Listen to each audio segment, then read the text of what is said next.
कि खड़े खड़े या बैठे बैठे पैरों को हिलाना गलत है? क्या इससे नहुसत आती है? कुछ लोगों को देखा होगा आपने कि वो बैठे रहते हैं या कुछ काम करते रहते हैं कुर्सी वगैरह पर, बेड वगैरह पर, तो उनके पैर इस तरह हिलते रहते हैं। तो उसके हवाले से भी हमारे माशरे में लोगों ने ये राइज कर दिया है कि अगर कोई घर में ऐसा बैठा है और उसके पैर हिल रहे हैं तो फिर इससे घर में नहुसत आती है। ये भी तवहुम परस्ती है, इसकी कोई असल नहीं है शरीयत मुतहरा में, ये बेबुनियाद बात है। हाँ, पैरों को हिलाना, लोगों के साथ बैठे रहना, तो इसे खिलाफ अदब समझा जाता है और तहजीब के खिलाफ समझा जाता है, इसलिए इस तरह हरकत वगैरह करने से बचना चाहिए। इनका एक सवाल ये भी है कि मसाह के लिए हाथ भिगाया, जैसे सर का मसाह हम करते हैं तो पहले हाथ भिगा लेते हैं क्योंकि भीगे हाथ से मसाह करना ये जरूरी है। तो वही पूछ रहे हैं कि मसाह के लिए हाथ भिगाया, फिर उसी हाथ से नल बंद किया या मोबाइल को छुआ या अंगूठा कपड़े वगैरह में लग गया, शर्ट वगैरह में, तो क्या फिर से मसाह करने के लिए हाथ भिगाना पड़ेगा या नहीं? देखिए, जब आप मसाह के लिए इस तरह हाथ मिलाते हैं, पहले तो भिगा लेते हैं, उसके बाद में भिगाने के बाद अगर ऐसा हुआ भाई तो पानी अगर चालू रखेंगे तो वो पानी इसराफ होगा, तो नल बंद करना पड़ता है। या किसी का अगर फोन आ गया तो मोबाइल छू लेते हैं। तो देखिए कि हाथ अगर हाथ पे आपके तरी है, अगर हाथ पे आपके तरी है और उससे आपने मसाह किया, तो अगरचे हाथ भिगाने के बाद आपने मोबाइल छू लिया हो या आपका अंगूठा कपड़े में लग गया हो या नल आपने बंद किया हो, अगर हाथों में तरी लगी है तो आप उससे मसाह कर सकते हैं, आपको फिर से दोबारा हाथ भिगाने की जरूरत नहीं पड़ेगी। और अगर मोबाइल पे फोन आ गया था, आपने उठा लिया और तरी सूख गई, तो अब भाई मसाह कैसे करेंगे? या फिर ऐसा हुआ कि कपड़े पे आपने इतना देर रगड़ दिया उसको कि बिल्कुल हाथ सूख गया है, तो आप कैसे मसाह करेंगे? क्योंकि तरी का होना ये जरूरी है। तो फिर अगर तरी है तो मसाह कर सकते हैं और अगर तरी सूख गई है तो फिर से हाथ भिगाना आपके लिए जरूरी होगा। साहिल अली फैजी, इनका सवाल है कि क्या शादी की रात मियाँ बीवी को नफली नमाज अदा करना जरूरी है?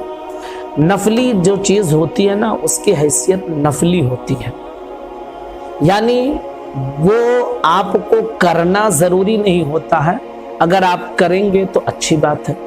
शादी की रात में शौहर और बीवी दोनों को शुक्राने की नमाज पढ़ने का हुक्म है और ये शुक्राने की नमाज नफल है। नफली जो इबादत होती है उसका करना अच्छा होता है, और अगर कोई नहीं करता है तो शरीयत में कोई गुनाह नहीं है। लिहाजा ये सोचना कि उस रात में वो नफली नमाज पढ़ना जरूरी है, ये गलत है। पढ़ लें तो अच्छा है, नहीं पढ़ें तो कोई बात नहीं है। अकरम खान, इनका सवाल है कि क्या मगरिब की अजान के बाद मगरिब का वक्त सिर्फ 7 मिनट रहता है? अच्छा, ये मसला हमारे माशरे में बहुत ज़्यादा आम है कि अजान के बाद लोग ये सोचते हैं कि मगरिब का वक्त सिर्फ 7-8 मिनट है। ऐसा नहीं है।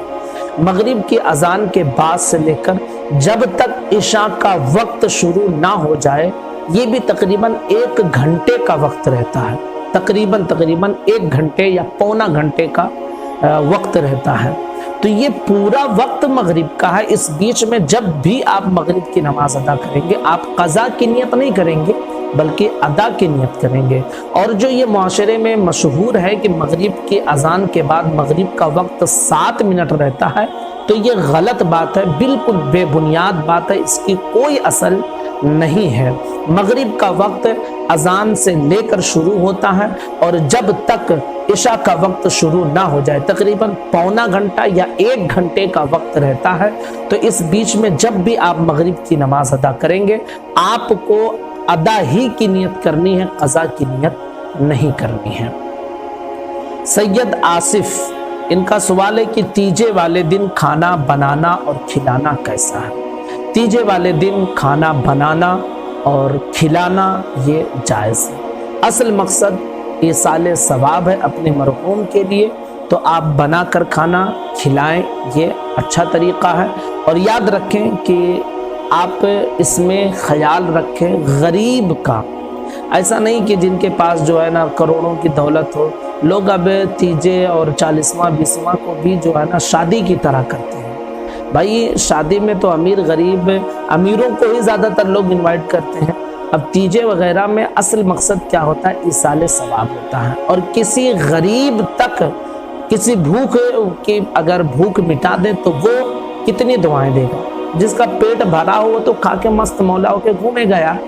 जो गरीब है बेचारा, उसके पेट को अगर आप भर देंगे तो वो आपके लिए भी दुआ करेगा, आपके मरहूम के लिए भी दुआ करेगा। तो ख्याल रखें कि गरीबों को आप इनवाइट करें, गरीबों को आप खिलाएं, ये अच्छा तरीका है।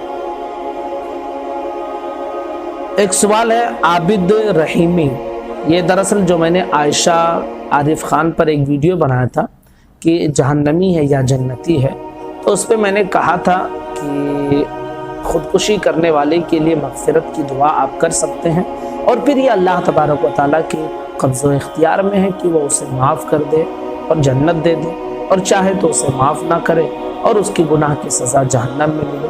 और अगर ईमान वाला है तो एक दिन वो जन्नत में ज़रूर जाएगा अपने गुनाह को भुगत कर। उस पर ये गालिबन देवबंदी है, तो इसने कहा कि खुदकुशी करने वाला और ख़ुदकुशी करने वाली जहन्नम में दाखिल होगी।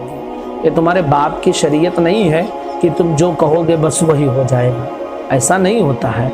शरीयत मुतहरा में ये हुक्म है कि जो खुदकुशी करे बिलाशुबा वो हराम काम कर रहा है, या औरत कर रही है तो हराम काम कर रही है, लेकिन उसकी नमाज जनाजा पढ़ी जाएगी, उसके लिए मग़फ़िरत की दुआ कर सकते हैं। और फिर अल्लाह के कब्ज़े इख्तियार में है, वो ईमान वाला ईमान रखता है अगर, तो मुमकिन है कि अल्लाह तबारक व तआला उसके गुनाहों को माफ़ फरमा दे और जन्नत में दाखिल फरमा दे। और मुमकिन ये भी है कि उसने जो गुनाह किया उसकी सज़ा उसे मिले, और फिर जो है ईमान चूँकि रखता है तो हमेशा के लिए जहन्नम में जाएगा नहीं, तो गुनाहों की सज़ा भुगत कर उसे जन्नत में दाखिल किया जाएगा। तो ये आप अपनी तरफ से शरीयत में ठोकने की कोशिश ना करें कि जो खुदकुशी कर ले या जो लड़की या लड़का वो सीधा जहन्नम में ही चले जाएगा और फिर जहन्नम से नहीं निकलेगा। ये आपकी मनमानी शरीयत नहीं चलती है।